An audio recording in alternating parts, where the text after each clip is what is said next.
Herkese merhaba doğa severler. Bugün hafta sonu İstanbul'da nereye gidilir sorusuna harika iki önemli cevapla geldim. Sultaniye sınırları içinde yer alan iki etaba ayrılmış Mimar Sinan ve Hacı Bektaş Veli kent ormanındayız. Bu iki ormanın kendine has özellikleri ve güzellikleri var aslında. Kent ormanlarının içinde kendi ürününüzü yetiştirip kiralayabileceğiniz çok güzel hobi bahçeleri de var.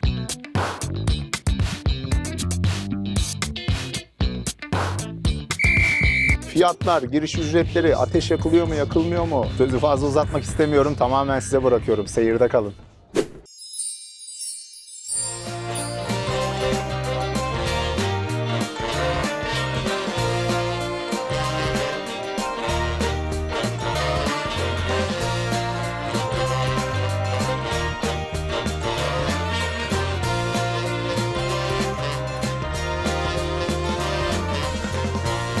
Şehir ormanının girişine geldim. Burada araç giriş ücretleri 100 lira. HGS sistemi olduğu için otomatik olarak kartınızdan, HGS'nizden ücret düşüyor. Kolay gelsin. Hiçbir şekilde nakit kabul edilmiyor değil mi? Tamamen HGS.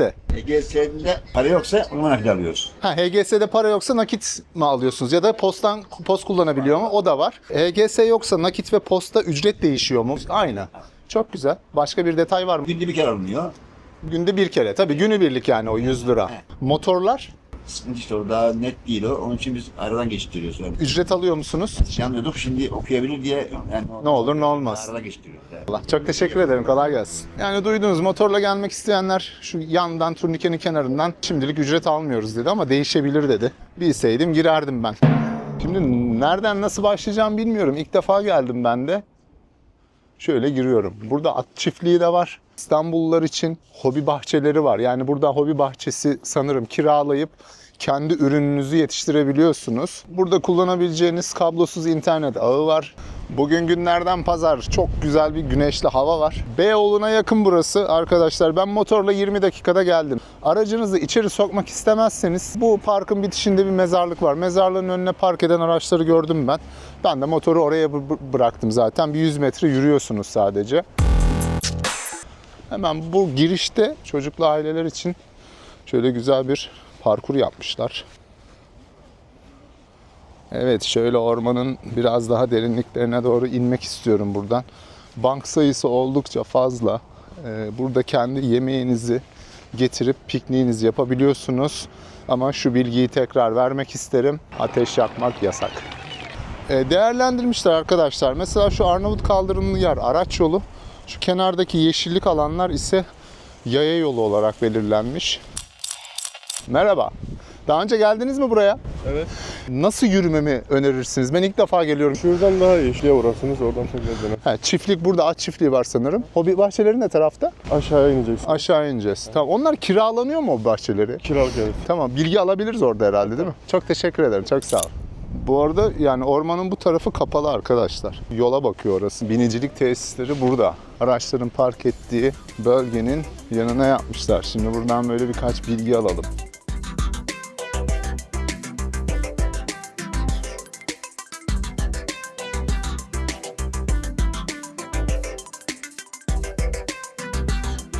At çiftliğimizi gezebilirsiniz. Evet, çalışma saatleri burada yazıyor arkadaşlar. 8.30'da açılıyor tesis. Akşam 8'de kapanıyor. Çalışma saatleri de şu şekilde bakın. Her saat başı akşam 7'ye kadar var ve 40 dakika sürüyor. Yani 20 dakikada bir dinlenme molası veriyor. Ücretler şunlar. Tam 100 lira, öğrenci 50 lira. Bu çok uygun bir fiyat. Ama tabii şöyle bir tur atılıyor sanırım. Evet, yukarısı kapalı, aşağıya açmışlar arkadaşlar.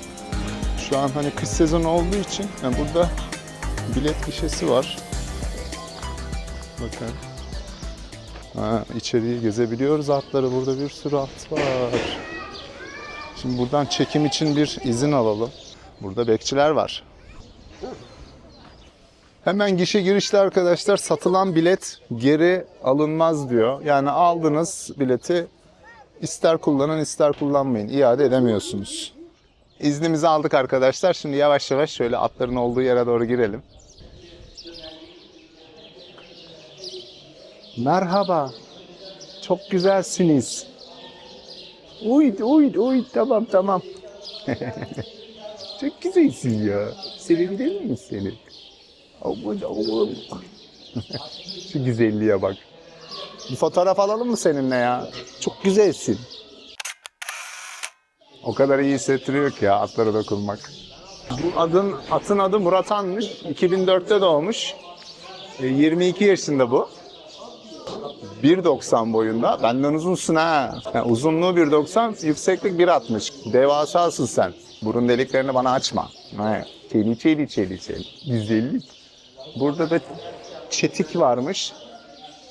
Arap atıymış bu. 2004 yine. Yemek yiyor arkadaşlar bakın. Çok güzel yani. Bakın arkadaşlar. Sırabilirlermiş. Böyle. Merhaba. Sen biraz sanki huysuzsun. Bu da 2014. Altay. Altay Bey. Olmuyor böyle ama. He? Güzellik. Çok güzelsiniz. Çok güzelsiniz. Öyle yan bakma ha. Üzülürüm ben sonra. Çok hassas, duygusal biriyim ben. Evet. Atların olmazsa olmazı, vazgeçilmez ismi Rüzgar. Sana nasip olmuş. 2015 doğumlu. Daha 11 yaşındasın sen. Merhaba. Rüzgar Bey. Rüzgar Bey. Muazzamsınız. Şu ihtişama bakın. Rüzgar Bey, tanışabilir miyiz efendim? Sizin için 20 dakikalık yoldan geldim. Sayın Rüzgar Bey, kapıyı açar mısınız?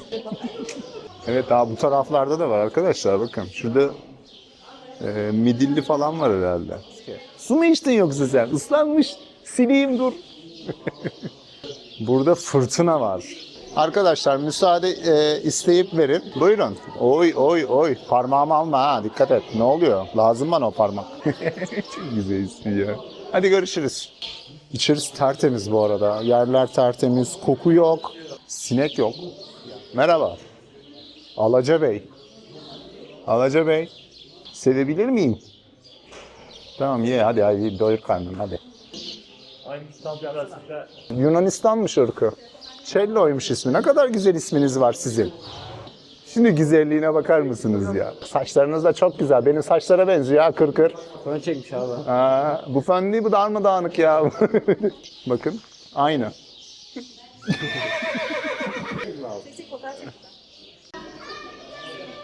Evet burada da Apache varmış. Apache sen Arap atısın ama 2014'te sen niye böyle minik kaldın? Sen öyle duruyorsun, hazır ol da. Ama bak öyle durulmaz. Biraz hareket et bakayım. Gel seveyim seni gel. Sen çok coolsun.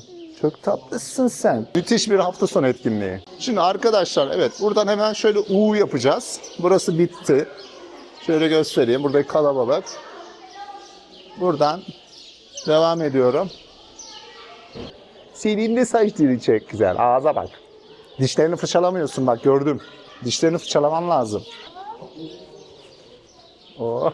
Evet buradan yine gişenin olduğu alandan çıkıyoruz U yaptıktan sonra. Bir bakalım hani at gezileri nasıl oluyor onlarla ilgili bilgi alalım. Yazın İzmir ve Muğla'nın altını üstüne getireceğiz arkadaşlar. Bakın şu detaya dikkat edin. Fişinizi kaybetmeyin. Burada minik bir tribün yapmışlar. Kendi çocuğunuzu, başkalarını vesaire izleyebiliyorsunuz. Buradan sıraya giriyorsunuz bu labirente.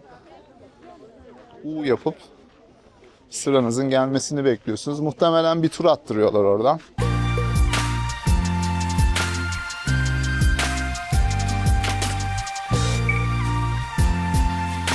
Yani ben biner miyim? Bilmem. Ben üzülüyorum yine de kıyamıyorum ya. Siz de gelip sadece izleyebilirsiniz. Güvenliklerin yani köpeklerin arkasında bakın kümesler var arkadaşlar. Bir kuaföre mi uğrasanız beyefendi? Paçalar maçalar. Ha? Bir kendine bak ya. Bak tüy olmuş her yerin tüy.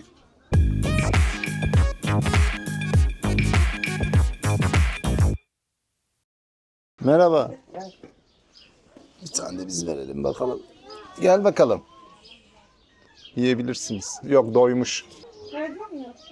Bak bunu yemedi onu yiyor. Bu bayatlamış muhtemelen.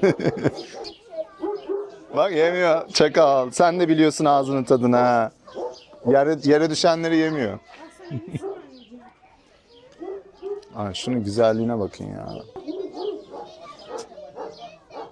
Çok güzel. Dokunabilir miyim kulaklarınıza? Şöyle bir tüyüne dokunayım, tüyüne. Ay ay ay. Şu arkadaki de keyif yapıyor, şuna bak. Oh. İşte ördekler vesaire. Merhaba. Ne oldu? He? Bir şey mi diyorsun? Ben bilmiyorum ki ördekçe. Kusura bakma ya. Tamam tamam, sakin ol ya. Dokunmuyorum ya.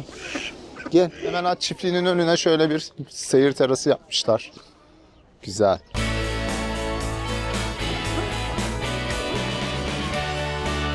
Evet, at çiftliği arkada bırakıyorum arkadaşlar. Hobi bahçelerine doğru gitmek istiyorum. Zaten hemen şöyle yukarıdan gelmiştim. Böyle çok hafif inişler, hafif çıkışlar var. Yani böyle Emirgan Parkı, Yıldız Parkı gibi biraz böyle dik yokuşlara maruz kalmıyorsunuz burada. Abi güzel içiyor orada. O hafif tepeye çıktıktan sonra yine burada çocukların kullanabileceği bir park alanı var. Evet, bu alana geldikçe kalabalık artmaya başladı. Çünkü buradaki banklar oldukça fazla. En önemli detay bu. Çünkü gelen vatandaşın ilk kendine bakacağı yer bank olacak. Kendine uygun bir bank olacak. Dolayısıyla burada oldukça bank sayısı fazla ve parka yakın olduğu için şurada daha bir çok kullanılıyor burası, tercih ediliyor. Şöyle ormanın içine gireceğim. Yani şu kenardaki yoldan gitmek yerine buradan gideceğim karşıya doğru. Burada harika bir göl manzarası var. Bir gözlemevi yapmışlar büyük. Oraya doğru gideceğiz. Hobi bahçelerini de tanıtacağım size. Burada büyük bir şöyle macera platformu yapmışlar çocuklar için. Güvenli oldukça, her yeri kapatarak.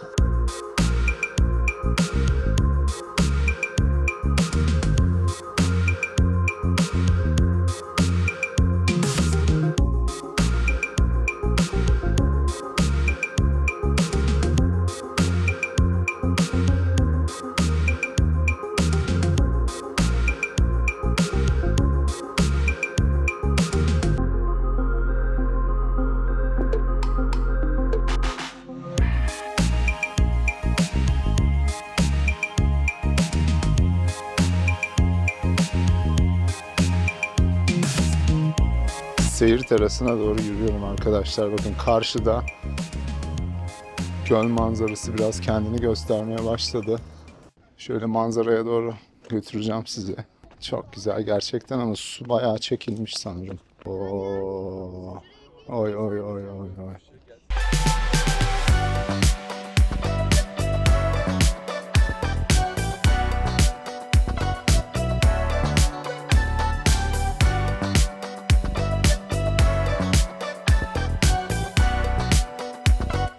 Bu göl doluydu şuralara kadar. Ne yazık ki kurumuş. Yaklaşan su krizini de böylelikle anlıyoruz işte.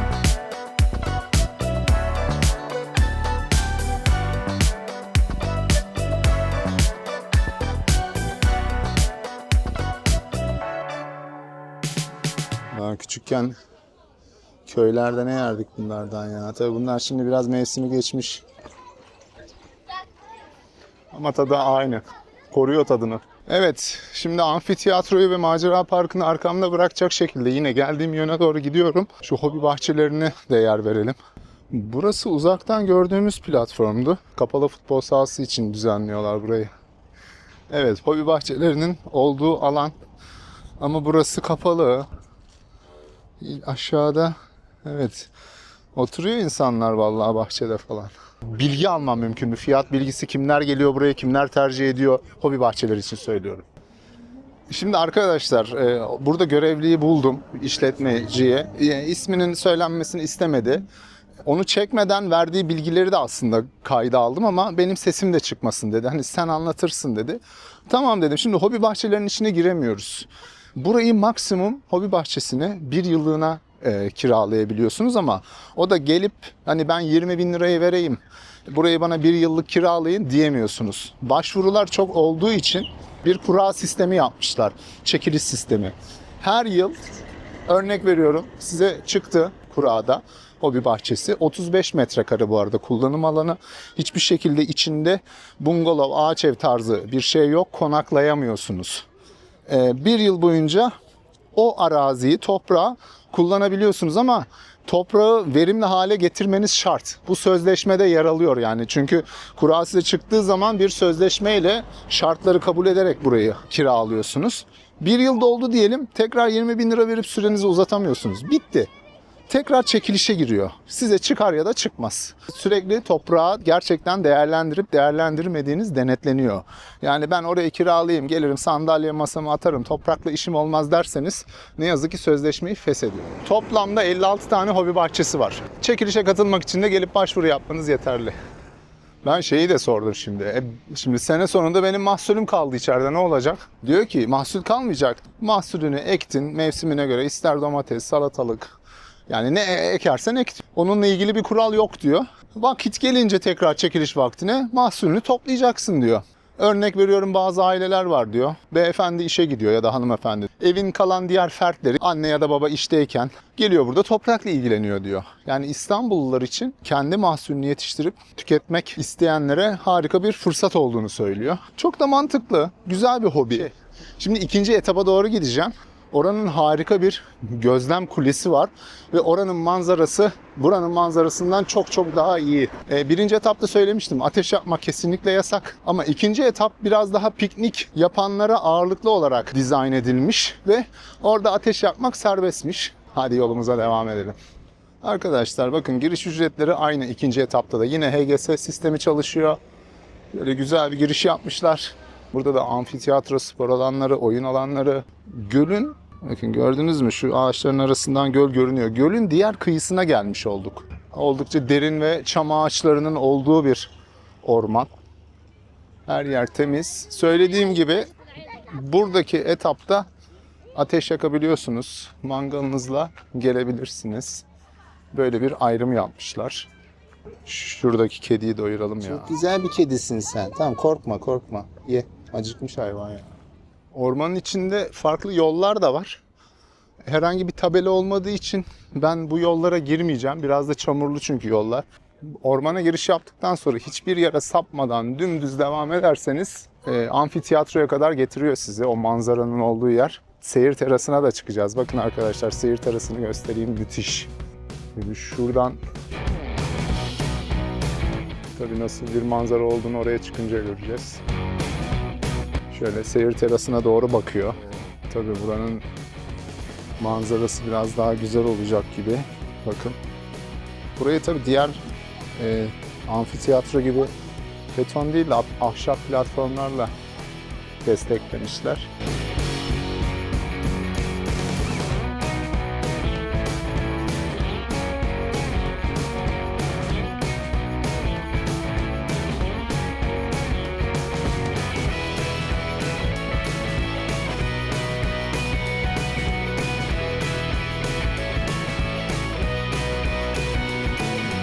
Evet, birinci kata çıktım.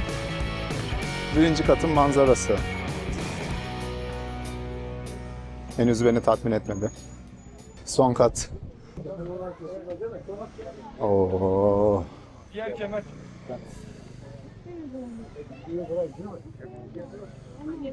Çok güzel arkadaşlar.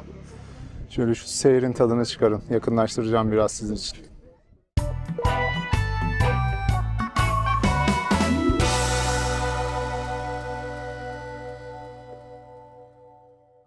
İstanbul'un kalan ormanları ve kalan suyu. Bu göl dediğimiz şey Ali Bey Barajı olarak geçiyor. Bu etapta yakılan ateşlerin denetlenmesi lazım ya. Yani bilmiyorum, şuradaki en ufak bir sıçrama büyük bir orman yangınına neden olabilir gibi geliyor bana. İkinci etap biraz daha dar bir yapıya sahip. O yüzden sanırım ateş kullanımına izin vermişler. Kontrolü, denetimi biraz daha kolay olur diye. Bakın, arabaların gidebileceği bisiklet yolları da var. Bu arada arkadaşlar, birinci etapın içinde herhangi bir işletme yok. Daha önce varmış ama kapatmışlar. Şu an yeni bir işletme yapılacağı söyleniyor.